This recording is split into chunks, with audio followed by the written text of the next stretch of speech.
Okay, we're back for Purim thought number 2 for this week, 5 days leading up to Purim. Thought number 2, Purim is an entry point into Simcha and is also an entry point into Bittul, into self-nullification in the face of the overwhelming and all-encompassing Or Elokus that's revealed on Purim. If we understand and we really, truly, consciously experience the Or of Purim, and we understand what that Or is, and we feel that Or, and we think that Or, and we act that Or, it produces a huge experience of Simcha. Simcha isn't just superficial happiness. Simcha is a sense of deep joy, of safety, of security, of menuchas hanefesh, of Simcha with Hashem, of joy with Hashem. It's not just clapping and dancing. It's a sense of deep-seated, intense, inner bubbling upward contentment with the way things are. The Or of Purim, what's revealed on Purim, what we can experience on Purim if we're conscious and aware of what's happening while it's happening, the Or of Purim is the reality of Hashem Hu Elokim. The reality, that material reality, physical reality, that the constraints and limitations of our physical world that we live in is just as much an expression of the Ratzon Hashem as transcendental infinitude that is the Shem Havaya, Haya, Hove, V'yiyah, all wrapped up into one. When we realize that those two things are the same thing, Hashem Hu Elokim, that the limited world that we live in and the limitations that we exist within are in and of themselves and a way in which the Gilui Hashem is revealed within Elokus, within materiality, we have an opportunity in that to experience deep, deep, deep inner joy. The essential idea of Hashem Hu Elokim is Ein Od Milvado Mamish. There's nothing other than Hashem. Hashem is everything. HaKadosh Baruch Hu is everything. The Ratzon Hashem is everything. Everything is an expression of that Ratzon Hashem. When we live that reality, and we'll talk hopefully in future ideas about how we can internalize that reality intellectually, emotionally, and in our actions. But if we live that reality, then there's no reason to have regrets over the past, because the past was just an expression of Elokus. Haya was created by Hashem b'Shem Havaya. There's no anxiety over the future, because Yiyah, what's going to be in the future, is also an expression of the Shem Havaya, of the Hashem existing within the Elokus of the future moment, but encompassing past, present, future in a way that means that everything in the future will be exactly the way it needs to be and should be in only the best way for us. And likewise, as a result of there being no past and no future, because past and future are just expressions of HaKadosh Baruch Hu's Ratzon and the Shem Havaya, you will only have the present moment. You only have the present, and the present is the deepest experience of Elokus, is the deepest experience of Hashem's presence and reality, because the present is exactly what Hashem, b'Shem Havaya, is really all about. Haya, Hove, V'yiyah, all collapsed into one. Past, present, and future, all collapsed and encompassed in a single moment, is the present. The present is a present reality that's being made entirely by the Ratzon Hashem, in which everything in the past took place the way it took place in order to create this moment. And everything in the future is just a consequence of this moment, and the only thing that really matters is just this moment that we're in right now.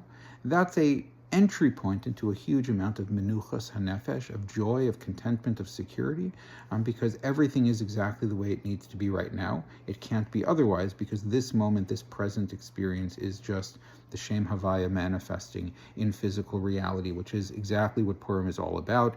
HaKadosh Baruch Hu manifesting, operating specifically within the limits and ordinary constraints of the physical reality in which we exist in.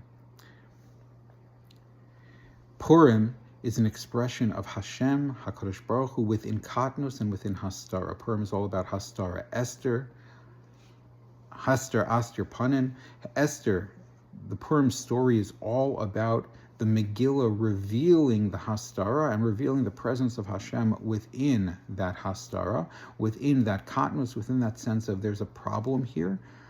And that's exactly what it means when we say Kol kovecha lo yevoshiv lo yecholmu lenetzach kol hachosim bo, that everyone who trusts in you, everybody who trusts in you and HaKadosh Baruch Hu in the dark times, in the difficult times, in the limits and the constraints, both of ordinary physical reality, even when it's good, and even when it's even more constraining and more limiting, those who are kove in Hashem, they won't be embarrassed, they won't lose, they won't be destroyed.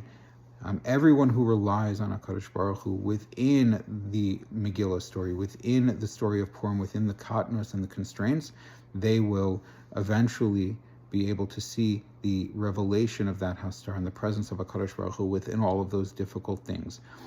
That too can bring us to a deep sense of inner joy, of Simcha, and knowing that whatever situation I find myself in, all I need to do is grab that little kav, that little thin line of hope, because HaKadosh Baruch Hu's present within this is making this as it is, and is not only making it, but is here with me in it.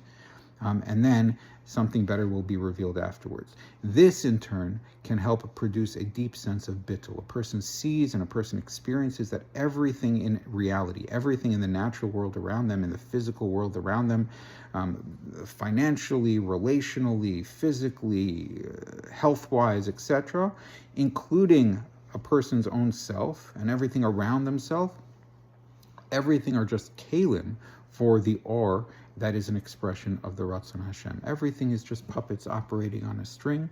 Those puppets are real. Those puppets experience themselves as real, but you can experience a deep sense of sameach bechelko, because my chelek in this world, my chelek of what I have right now, where I am right now, and the limits of what I have right now, my intellectual limits, the things I understand and the things I don't understand, my emotional limits, my physical limitations, the limits I experience in my relationships, in my parnasa, in my home, in my car, in my clothes, whatever it happens to be, all the limits that I experience, all the things where I seek more and I seek to expand, my chasadim seek to expand outwards, and I want to fill more space, and the gevuros are closing in and keeping me constrained and preventing me from expanding fully outward. All of that is the Ratzon Hashem.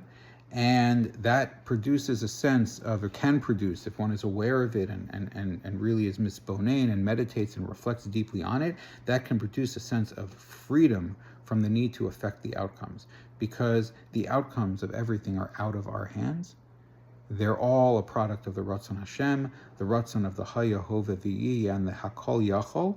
And it's just that Hakol Yachol, that limitless Shem Havaya that's operating within the Gevul, is operating particularly within the framework of things that appear to be limited, but nothing is actually limited.